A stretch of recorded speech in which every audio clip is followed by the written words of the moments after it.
one of the challenges every professional has that yes, the organization is one part of legacy. Professional must think in terms of what is it that I will leave with. People will remember you not in terms of the company, but in terms of what you are.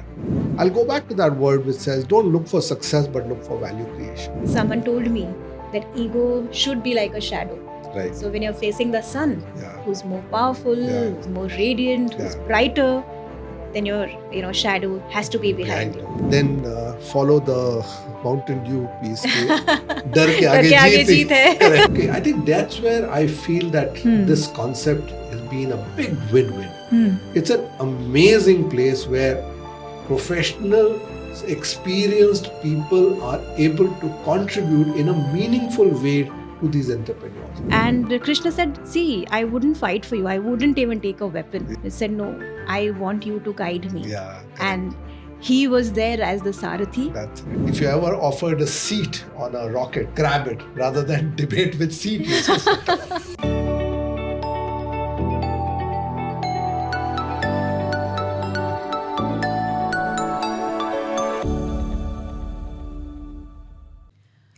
In the second innings of life, after years of dedicated work, there are many who find that the true reward is not in the money, but in the freedom to choose their passion. It's that phase where experience drives innovation and the pursuit of dreams becomes paramount, turning work from a necessity to a deeply fulfilling journey. And we have with us someone today who's had a very similar journey. Hello, and welcome to CXO Speak, brought to you by Zawter, where we bring to you insights, conversations, interviews with the best in the industry. I'm Jyoti Harsh, and I'm super excited to share that we have with us today as our guest a finance veteran, a chartered accountant with more than 30 years of global finance experience, Chetan Mathur. With more than 23 years at PepsiCo and as a CFO at Frito-Lay, Chetan has held finance roles not just in the F&B segment but also in the automobile and the fertilizer industry with his experience at DCM Toyota and Nagarjuna Fertilizers. After a long and a glorious stint working in the industry in the corporate segment, Chetan is now advisor to many companies where he advises on finance transformation, risk management, and business strategy.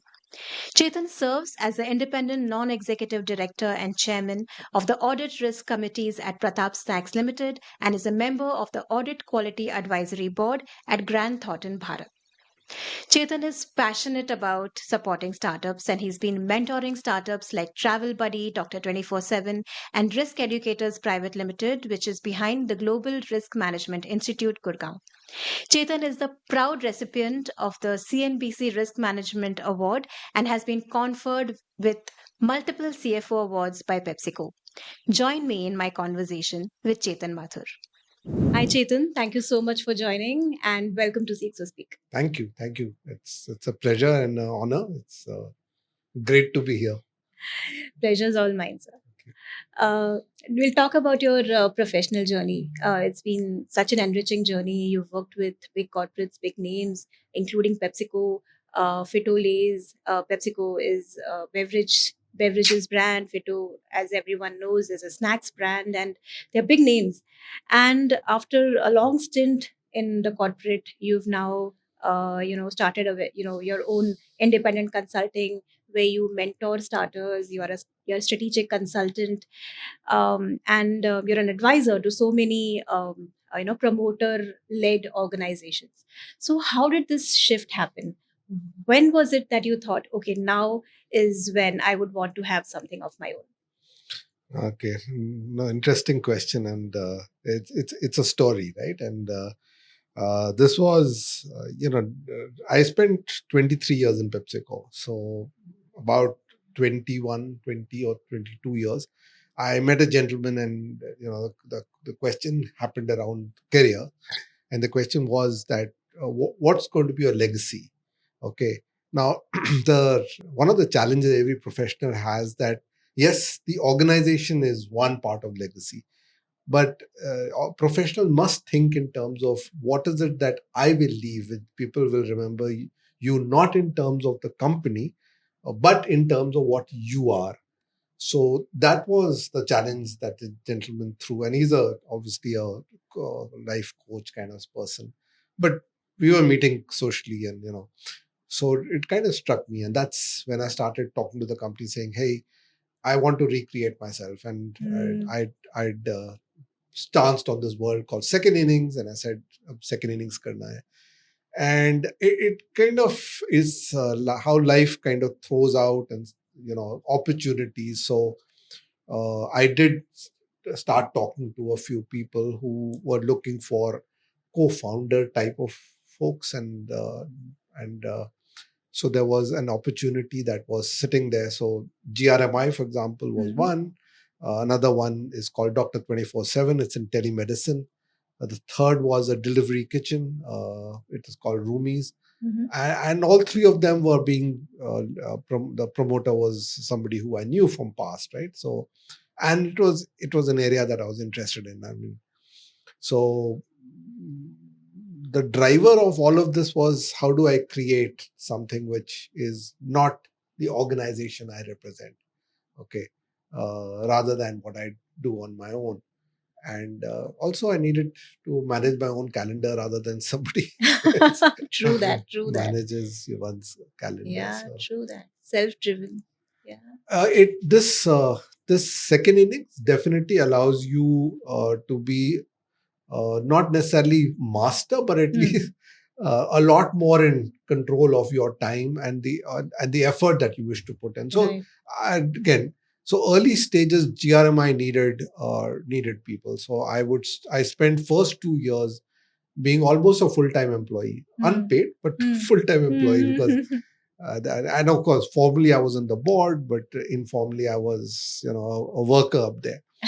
Okay, the same thing was not true of Roomies. Roomies was being run, and same thing wasn't true of Dr. 24/7. So they needed me more at a board strategic level rather than at an operating level. Then a couple of years later, Dr. 24/7 needed me. That couple of years later, Roomies needed me. So I guess I got into that space, and then once I had time, then I opened myself to say I can do more things than this. And then I started looking at, I started investing in startups, and I started and started mentoring them. If you are not, if you're looking at how to add value to people, people will come to you. So true. So rather than look at how successful will I be. So I am still not interested in having my name being flashed anywhere. It doesn't matter. But important piece is the person who I'm working with. If that organization succeeds the way they want to me, that's the biggest piece. So That's wow. That's wow. So interesting, because interestingly at Zawter, we are a CXO-led managed services firm, right? So we have a platform, we have a panel of experts, and all of our experts have like 25, 30 years of experience in their domain, and they've reached a stage in their career where they feel that now is the time to like conquer the stage and see if I can take charge of my time, see if I can add value in the right way, in my own way, by being able to be independent, flexible, to choose the projects that I want to do and create value in the business ecosystem. So it's I mean, I really understand and relate to what you just said. But Chetan, tell me, so when there's this transition happening, there are professionals who have been working with bigger brands and they've worked in structured organizations, large organizations, MNCs, and suddenly this shift happens, right? And so of course it does bring in opportunities, but at the same time there are challenges, right? One of the challenge is that they're associated with a name, and suddenly they are now an independent consultant, no longer associated with a bigger name, right? So, how can an independent professional, a senior professional, deal with this kind of a challenge? Okay, so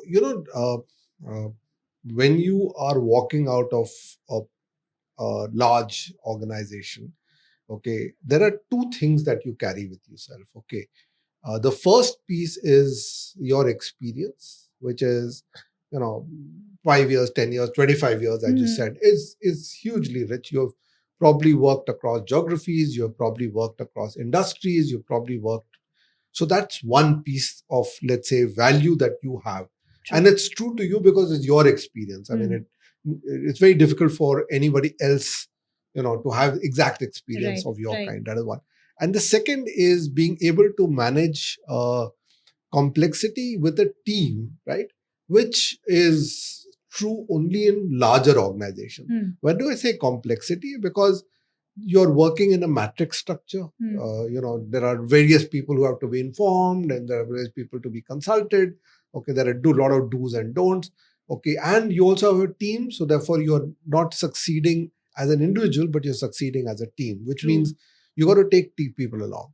Now, and obviously there are more, but I'll just stick to these two and say, hey, if this is what I have, and when I go outside of this, this box that is the organization I'm working for, I bring that to the table. Okay, when I bring it back to the table, there are people who are looking for my experience. Okay. Because they have similar problems, or they have problems of a larger magnitude, lesser magnitude. They are ambitious, but they don't have, they can't afford the skill set that you have.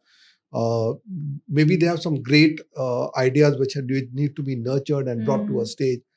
So I certainly can add value. The piece that I must leave behind is that, in fact, leave behind, far behind, and literally bury it deep, is the ego.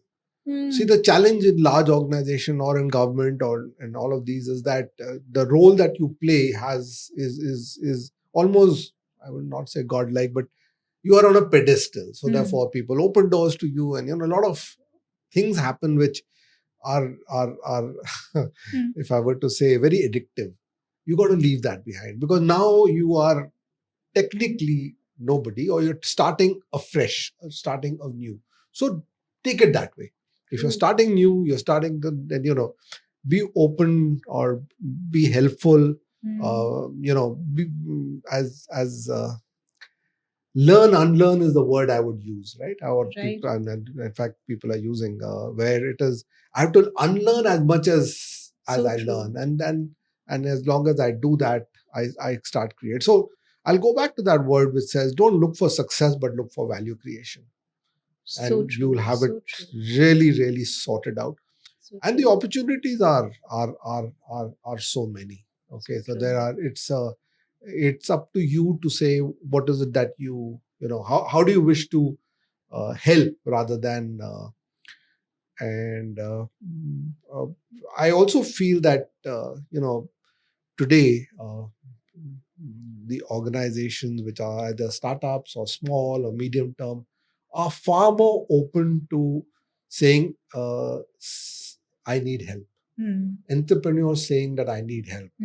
Okay, and therefore I'm happy to talk to somebody else. So we are no longer that closed kind of a society, or not closed kind of an operation. That's a big enabler today. So back to, I get out, I create something on my own.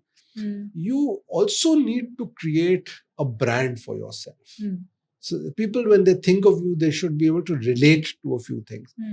That requires a little bit of disciplined working. I mean, I personally believe that LinkedIn is a great way to build that brand. Yeah, so true, yes. Okay, I again met somebody early in my second innings who published a book called Be Social, to say how do you use the social media to build you person as a brand. So whether and he gave example of Anand Mahindra as a as the class as the top. Yes. I don't think we can be Anand Mahindra, but we certainly can aspire to start learning from there. So I would say LinkedIn would give you. I would use it in three ways. One is make meaningful connections. Be open to connections from people who you can learn to, or where you can help. Right. Two is express a view, share your view. Right. Not just to blow your horn. You understand, blow my horn, right? Yeah. But also to to share where things may not have gone right, but what are your learnings from it, right? Absolutely. Appreciate others. I think that's the other thing. And maybe use it as a blog. Another guy I know who uses his social media as well as LinkedIn as a great platform is a guy called Shiv Kumar. Shiv Kumar is ex-Nokia, ex-PepsiCo. Okay. Now, ex-Aditya, now he's with Advent International. I see. Okay. And awesome man. And what he does is that he reads books. He loves to read books. And then he makes out these summaries in a little, what do you say, in a PowerPoint. Right. Acha. Okay. Yeah. And you know what? We all like to read summaries. Right. We like those bite-sized, correct, so easily digestible. What is it? Exactly. Yeah. So, I mean, I would say copy him. Okay, I need to check that out. Absolutely. This is Shiv Kumar. Yeah. Okay. I have to figure out how he summarizes book. I mean, and therefore whatever you learned, is there a summary that you can put together, which is literally in 1 or 2 slides. Yeah, makes sense. Yeah, so wonderful. What you shared is brilliant actually, because like you mentioned, burying the ego is so important. If I have to summarize what you just said, someone told me that ego should be like a shadow. Right. So when you're facing the sun, who's more powerful, who's more radiant, who's brighter, then your shadow has to be behind you. Yes. So I think that's how your ego should be, and that's precisely what you just said. It's very important, very difficult as well, like you rightly mentioned. But at the same time, I think what can help is the thought, like you just said, K. If we can help people, so when that thought comes in and we work with that mindset to be able to help people create value, then I guess ego automatically takes a backseat, and we work towards. So you're focused on value creation. Wonderful about branding as well. I think I'll check out Shiv Kumarji's page. Chetan, coming to businesses today, AI, artificial intelligence, is doing the rounds, is a storm around it.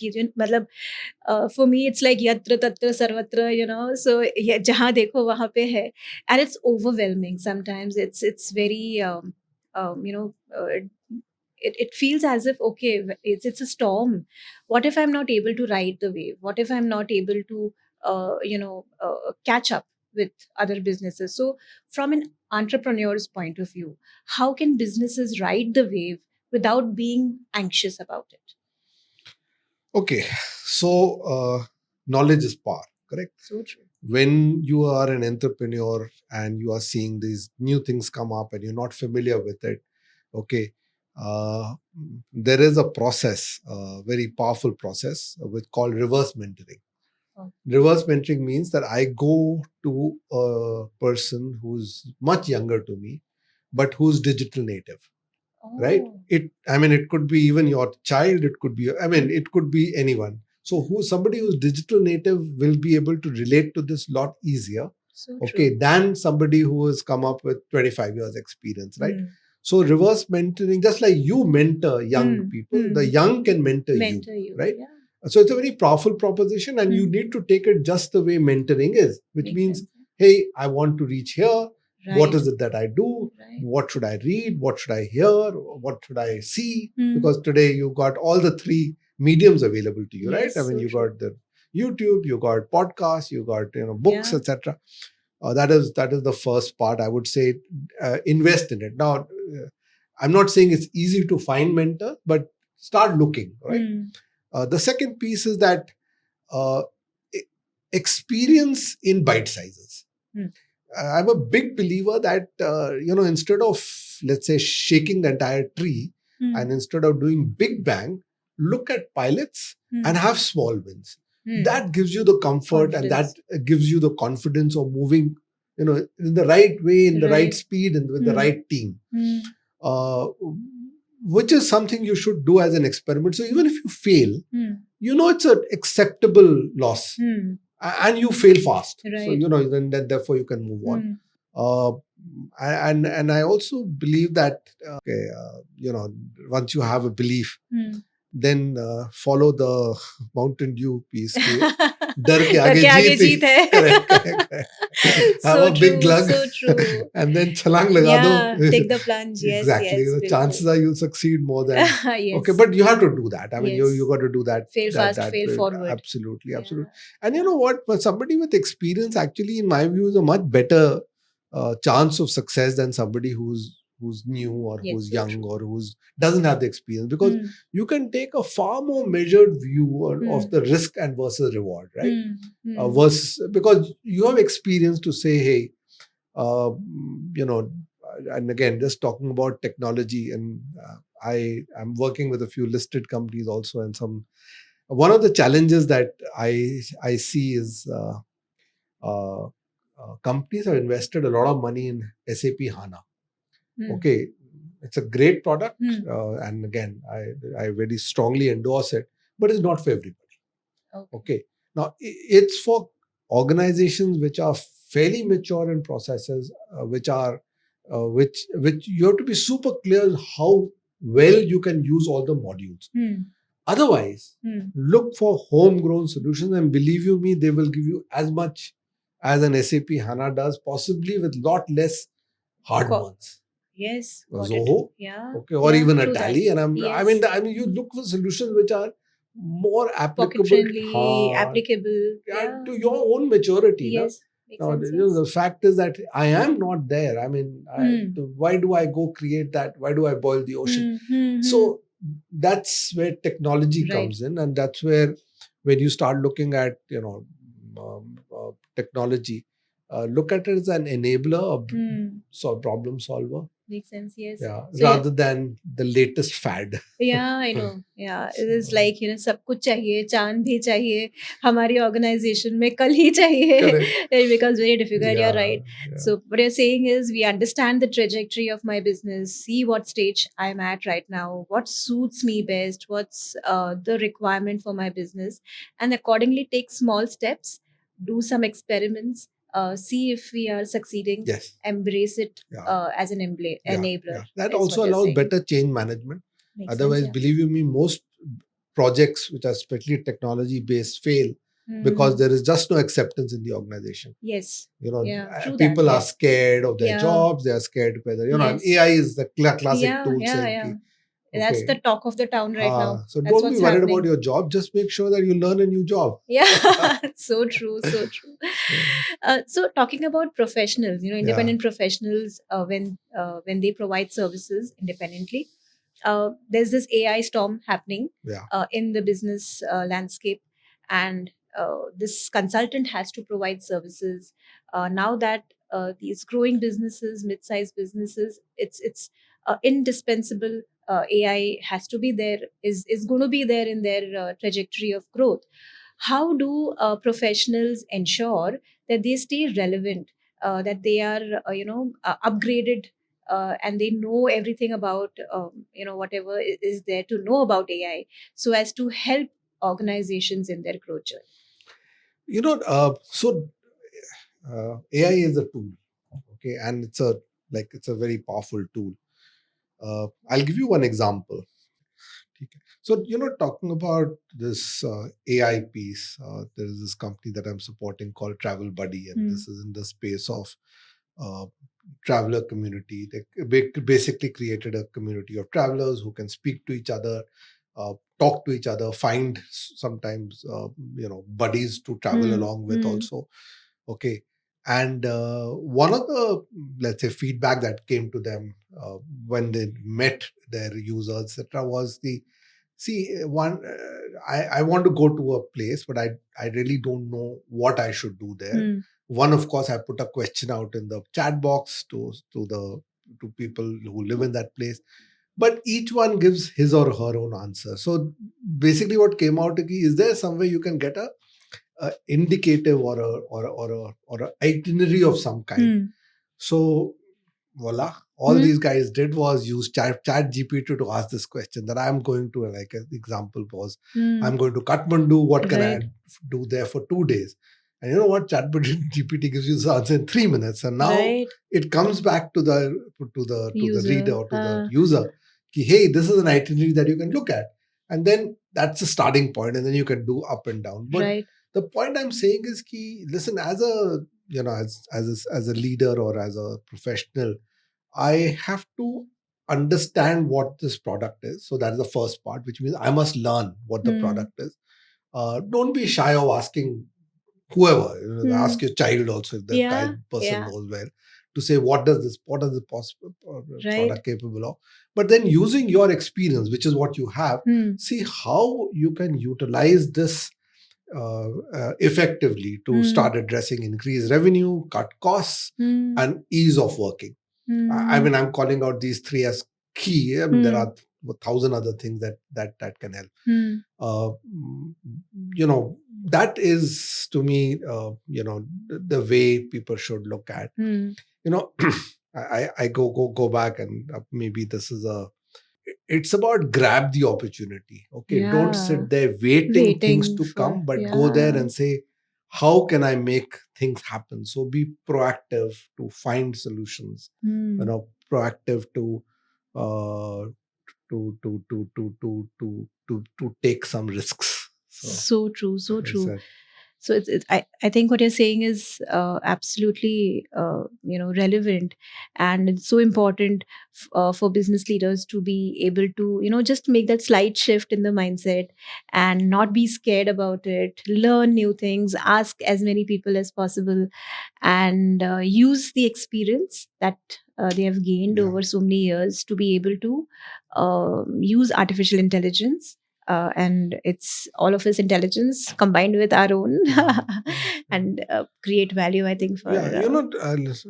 So since I am at GRM, I use this analogy a lot.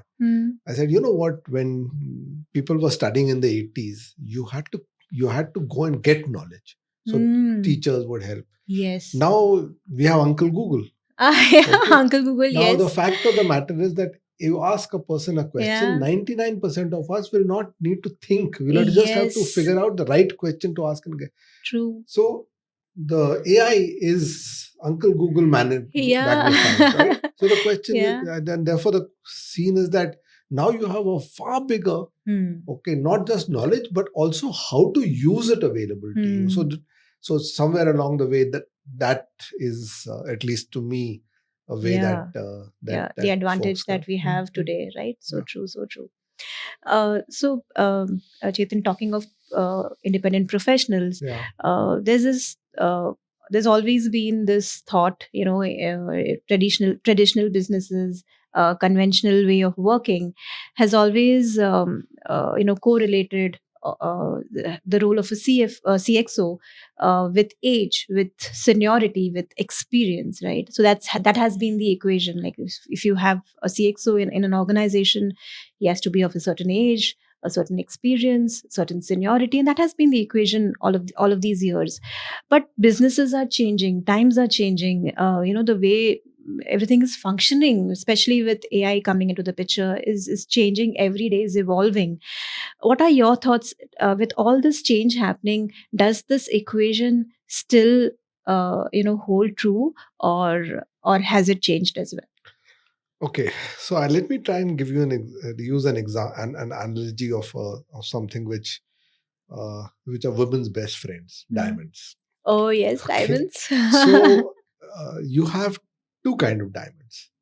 Diamonds that are mined from in Africa, they are found some very deep, etc., etc. And there is a lab-based diamond. The reality is that at the end of the day, after you polish it, both diamonds are as can do exactly the same thing. So if you want them for cutting, believe you me, lab-based diamonds are no less than the natural diamond. If you want them for jewelry, they look equally good. Now, I leave the cost out, etc. But I'm just saying that. So I think somewhere along the way, this debate that we have, should we get a person? Should the CXO be of a certain age and certain experience only, or can we get a lab-based diamond to do the same job? Is the question I ask. So horses for courses, which means that if I need experience because that's a old diamond, it's been polished, it's been, it's got, yes, go for experience, go for age. But let that not be determined to say that this should only be age. And today, big debate. In fact, I've kind of sat in 3 or 4 conversations done by CII to say, hey, boards should have diversity. And diversity is just not about women directors. Diversity is also about age. So true. I need people who are in their 30s, 40s, 50s, as much as I need people who are in 60s, 70s, and 80s. So I true. maybe 80s is too much, but I'm saying, so we need a blend of the two to be able to bring full value and full perspective. Okay. So both age and experience are, to me, always seen with reference to rather than in isolation. So, I mean, if I look at my own PepsiCo experience, I turned a CFO at the age of 31.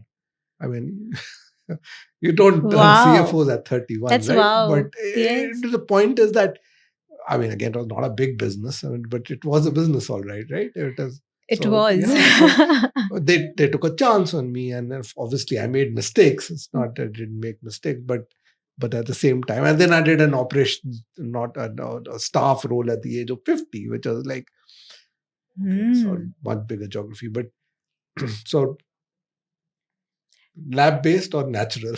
Wonderful. I think that's an interesting insight, because it's all about how I try to fit in, looking at what is required of the situation, of what is required in my business, and then I have somebody who can do it irrespective of what his or her age is, or what his or her experience is, probably, with just a specific mindset that the person has. So wonderfully said. It's like, be like water, my friend. Exactly. I think that's what leaders are about. So, about experienced and let's say, let's call them aged professionals. When you ask the question that, hey, how should they bring value to the table, right? My favorite example is Rahul Dravid, right? I mean, one, of course, at PepsiCo, he was one of our brand ambassador, and he was an absolute gem of a person to work. But having said that, I think his life, the way he's operated and the way he's taken his career through is also remarkable, right? From whatever he did, there was, I mean, again, by the time he quit, he's had his shares of goods and bads, and etc., etc. But then he decided to recreate himself, right? And he decided that, hey, what I've learned, why don't I give back? And he started coaching, and he started, the academy in Bangalore. To last week, I mean, here is the gentleman who's helped India regain an ICC trophy after 17 years. Yes. Okay, and it's just amazing as to it's how important and how relevant he's kept himself. And remember, he's now working with people who are, I don't know, 25, 30 years younger than him. Different mindset, but he's able to connect with them, or he's able to bring the best out of them. I think that's exactly what we'll have to do as fractional CXOs, and recreate ourselves. Wonderful. In a way that yes. I could see the energy of the team on the ground. I mean, the regular format, we did so well. It's unfortunate we lost in the finals, but then in the T20 World Cup, there was no looking back, and it was literally touch and go, right? Yes, 30 on so 30, thrilling. and you said that you're lost. I mean, and then he was like sitting there in such a calm, composed posture. And then that's the mark of a leader, right? That's right. So wonderful. And you also reminded me of this analogy from the Mahabharata, the battlefield. Yes. When Sri Krishna was approached by Duryodhan, and as well as Arjun, Yudhishthir. And when they said, okay, please help us, and Krishna said, you can choose either me or my army, right? And I think he asked Yudhishthir to choose first, because he saw him first, and then he said, I would choose you. And Duryodhan was like, such a Man. fool. I would have chosen the army, and thank God I got the army, the Narayani army of 1 million warriors. And Krishna said, see, I wouldn't fight for you. I wouldn't even take a weapon. They said, no, I want you to guide me. Correct. And he was there as the Sarathi. That's right. And mentored him on the battlefield. Absolutely. And Pandavas, even though a smaller team for that matter, true. Won the battlefield and won the war. And those teachings we live by today through Sri, Bhagavad Gita. So it's so relevant. Such a beautiful analogy that I could think of right now while talking to you. When this equation has so many moving elements, right? It's neither it's neither about age nor about seniority or about experience. It's probably maybe about a mindset. How can a senior professional who has recently shifted to providing individual services, how can he or she create opportunities for herself? Because they have a certain set of experience, a certain number of years into what they've been doing, and now they're at a stage where they are restarting, probably like you said, second innings. How can they create opportunities for themselves to be able to create value for businesses? Okay. The first thing I would recommend to that person is that look at doing stuff that you love. Okay, because work in your second innings is not about feeding your family. Work is about is about passion. So true. Okay, so it's an opportunity actually to bring that passion to the fore. Okay, so if you love, and again today when I look around with people who are my peers, they are doing lots and lots of different things. So if you love working with children, go and teach. And I'm not talking about teaching students who are 20 years old, but teaching students who are 2 years old or 3 years. I'm just saying go to depending on what your passion is. So that or yesterday, for example, I was speaking to this entrepreneur lady. She runs a 200 crore kind of a company based in Baroda. And she says, Chetan, what I really want to do is I want to go and help Kisans. Okay, she says, and that's exactly what I mean, is that if you believe that's your passion, because then you'll bring to the table that nobody else does, right? See, work, experience, knowledge, etc., and all of that is, you put 10 people, you'll find 10 people with similar, background. But when you put in that passion piece, then it becomes 1 in a million or 1 in, I don't know, maybe billion, God only knows. Okay, and then you will not just bring, yourself to the table, but you'll do whatever it requires to shake the earth. So and that would be my first piece to say, okay, guys, sit back and think of what's your passion. What is it that drives you? What is it that you love? What is it that you can then create, the next, I don't know, Facebook or whatever. Yes. So, that's what that's what. And the other last piece is, I have a quote that I don't remember the full quote, but it's from Mark Twain, which says, like, listen, 20 years from now, you'll regret more of things you didn't do than things you did. So true. So to go ahead, explore, dream, and sail, that kind of stuff. So wow, I would say do that. I mean, yes, absolutely. Don't have regrets 20 years later. So true, so true. This also reminds me, so you were talking about living your passion. Yeah.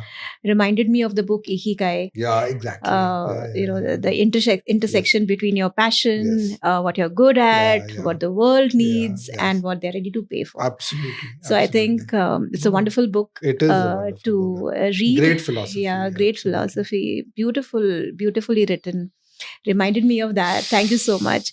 And like you said, the quote, it's like there's pain of growth, Yes. and then there's pain of regret. Yes. Choose your pain. Correct.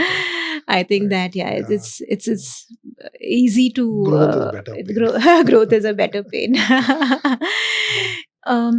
Chetan, there's this recent trend, a global trend rising that we are seeing, that of fractional CXOs, and it's very recent because traditionally how businesses have worked, they've always had full-time CXOs. It's considered to be a full-time role. A full-time dedication is required, but with times things are changing. What is your perspective? What are the challenges and opportunities for CXOs here? Yeah, so I think this is uh, a great development that's happened. Okay, so there are various words that you use. You use flexi managers, you use fractal CXOs. Uh, so three parts to it, right? Now I'm an entrepreneur. Okay, I need a certain skill set. In the years, I would have to pick and choose: should I hire the CMO or should I hire the supply chain guy? Okay, it was always or if I have even bigger stresses, then I would say, should I hire a CFO? Okay, the reality is I need all three of them. Why? Because if I don't have good supply chain people, I won't be able to ensure that my purchases happen in time, my goods reach right, or there is a demand and supply mismatch. So vital, absolutely. But I also need to build the brand. I also need consumer connect. So do I need a CMO? Absolutely. Because if I don't, then I'm a transaction company. Because at the end of the day, remember, only thing which stays behind is a brand and not the product. Because the lux that we used or my mother used is not the lux that you get today. So brand true. Remains. Right? Yes, the legacy remains. Legacy. And the same thing, I mean, you can go in for even services. Okay. Then, of course, then you can turn around and say a CFO. Should you need a CFO or not? I mean, there's rarely a guy a promoter will say, I don't need one. Okay, I need one, but I can't afford it because this is all that I can do. Or my business is such an early stage. Okay, I think that's where I feel that this concept has been a big win-win. It's an amazing place where professional, experienced people are able to contribute in a meaningful way to these entrepreneurs. Okay, I would go to that extent and saying like the startup world wouldn't have been looked the same had this concept not become popular, and people would have extended themselves. See, one is for me as an entrepreneur to take this call. Can I hire a fractional CXO and how do I manage? It's not easy. That it comes with its own challenges. But again, back to that professional. The professionals were never taught. We were never taught how to be fractional CFOs, yes, right? Yeah. We've always taught full time. Yeah. But then they have pivoted. They have figured out a way how to work with you. They have figured out how they will manage their life. They work with two organizations and yet keep those those Chinese walls up that you're not sharing secrets or whatever. I think there's been an evolution. Okay. And two sets of people have figured out a way to succeed. I think in this space, in my view, is only going to grow. Okay, it's not going to come down. I'm seeing this in listed companies, and I'm on a couple of listed companies. We couldn't afford a full-time, high quality HR person, so we got somebody in. Wonderful. So this is 2,000 crore company. Oh, wonderful. With a fractional CHRO. Great. That's awesome. We couldn't do a CFO. The law doesn't permit. CXO. And then again, back to the money that we're getting the service, the money that we save, we are then able to push into or give into other, because at the end of the day, true that. Yes. So optimum utilization of your resources, of your money, and then bandwidth value also. creation. Bandwidth as well. Yeah. Remember, my organization has got 10 people, and I now bring in 4 leaders. Those 10 guys are going to kill me, right? So true.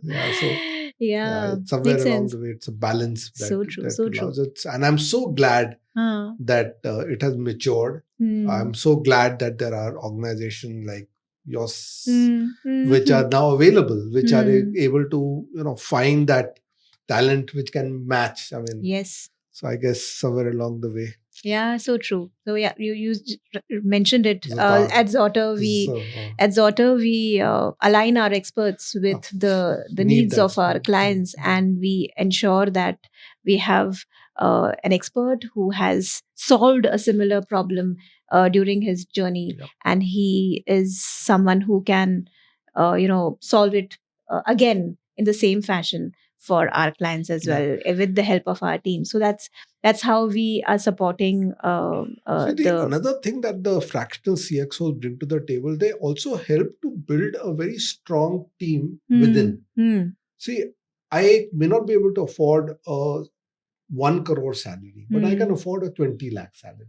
Now, in order to find the right talent at 20 lakhs and build that talent up to, to the level that I want, I need an experienced eye and an experienced mind to be able to identify that. Right. Second is for that 20 lakh person to come and join me. I'm not a big brand. I'm probably nobody. They are going to look at me and say, should I join them? Am I taking a big risk? But minute I see that, hey, the person who's heading that function is a person from a big brand, or as you said, from a large organization, which is aspirational organization for me, I now start saying, hey, if he's working there, maybe I have an opportunity there, because he's going to give me the same quality of engagement. So true. I, as a young person, feel that I'm going to grow much better. You are able to identify the right talent in for the junior people. Okay, this I believe is something again very brilliant, unique. Yeah, it's like a win-win. It is a complete like win-win. a perfect handshake kind of arrangement. So just to, if you could deep dive into this, because what happens is conventional businesses have been functioning in a way that they are so used to having full-time CXOs in the house. So there could be some apprehension around if the value that they receive from a fractional CXO will be as great as they receive from a full-time CXO. So you did touch upon a few points, but if you could just dive deeper into this and share more insights, that would be great. So it is a handshake, and it requires effort from both the people, right? Now, and here is a model that you could look at, right? Now you bring in a fractional CXO, right? He or she can't be the only person in that function. Okay, they will need people on the ground. Okay, and therefore, when you look at this role, make sure that you are able to either hire or allow that person to bring in a full-time, junior resource. Now, how much, and that depends on your affordability, that depends on what your plans are, right? Now, do you want somebody to succeed him or her in 1 year's time, 2 years' time, 3 years' time, or 10 years' time? But it's really important that there is an ecosystem which allows them. Number one. Number two is that give them the respect that they deserve for the function. Now, you bring somebody in, that person can't be a rubber stamp. Okay, so person can't be your ideas and he says because he's going to turn, or he or she is going to turn and have a difference of view from you, right? Absolutely. So you've got to create that environment for him or her to flourish. Absolutely. And that's how value creation will happen in the first place. That, listen, there's an alternative view. Obviously, they will hear my view. Of course. But at the same time, they'll come back and say, hey, I differ. And here is an alternate view. A healthy, difference of opinion, maybe. Absolutely. Right. And the third piece today, and again, we have actually kind of talked about it too, is the use of technology. So the reason why I believe fractional CFOs or CXOs succeed is because technology is able to simplify a lot of stuff, automate a lot of stuff, okay, and make a lot of the decisions which otherwise were subject to literally guesswork. Now, based on data, based on what has happened, what is the likely scenarios, okay, invest in that. Because if you don't, okay, then you are not getting full value, and you may even not succeed. So so true. So true. Thank you so much, Chetan, for sharing so many of your insights. And it was such a wonderful conversation with you. I have few fun questions, leadership questions for you. Chetan, as a business leader, what is your go-to mantra for cultivating a growth mindset? Okay, I'm going to share with you some quotes that which inspire me in this space. One is I'm a Star Wars fan, big fan of Yoda. Oh my God! So Yoda has this thing called "do or do not, but do not try," or So the point is that hey, take whatever you do and do it That's it. There's no trying about life, right? And the other is somebody who I admire a lot.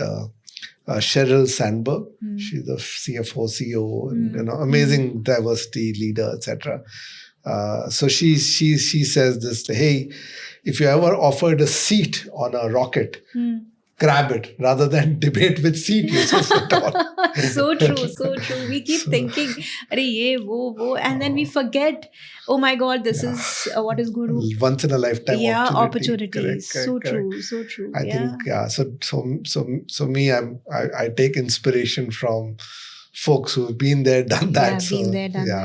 So true. And I think their lives are inspiration. Absolutely. And I think I'm going to stick these mantras on my vision board as well.